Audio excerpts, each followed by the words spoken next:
waɗanda in an koye su har yan badujala waɗanda in an aike su da kuɗi za su ɗauki kuɗin su je su saka a ciki. Idan kun koyi wannan ilimi yana da mahimmanci da ku da yan badujala gaba ɗaya za a zuba. Idan kun koya ni kuma na yi alkawari tun da zai mana wannan abin saboda Allah kuma na je ofis ɗinsa na ga irin abin da yake kai. Zan ɗauki wani abu na jari wanda bai kai ya kawo ba 10,000 ce 5,000 ne gwargwadon abin da Allah ya yi gaba sama da haka.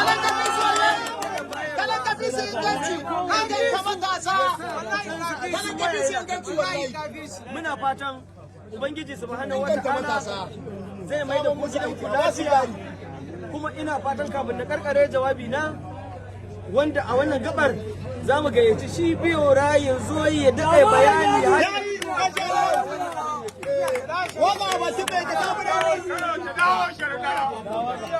Allah ya ba diji Aminu gwamna.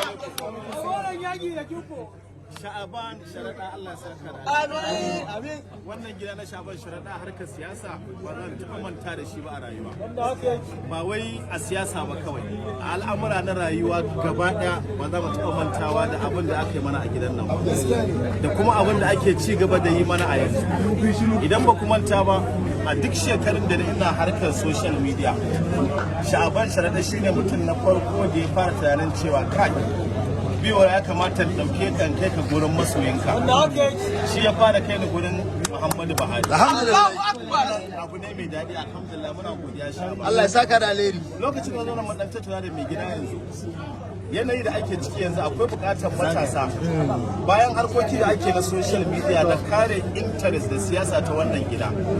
To ya kasance kuma matasa suna ƙara samun masaniya akan abin da ake yayi yanzu shine cryptocurrency. Wannan gaskiya. Duk da akwai 'yan maganganu wani kaza amma mu muna kallon realitin rayuwa. Mu kalli zahirin arewacin Najeriya, mu kalli halin da al'umma suke ciki. Akwai damuwa a wasu da yawa a gurin matasa.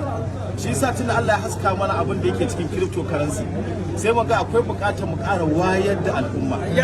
Sai muka ce to ta gidan nan da aka fara mana abin arziki kuma ake mana abin arziki yanzu, ta nan za mu fara. Insha Allah mai gida ya yarda immediately bayan sallah, saboda yanzu na azumi kaga kuna azumi ga rana muna azumi gaba ɗaya, ba karatun ba zai daɗi ba.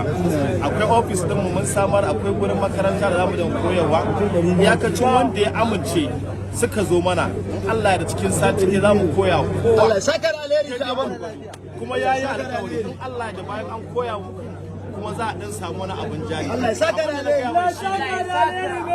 Maimakon ka dauki kuɗi ka bawa matashi ta wani bangaren kai idan ka koya masa kiripto, wanda ka koyawa ko da zai siyar to ya samu ilimin ya ake siya, ya ake siyarwa, ya ake nemo abin da za a siya.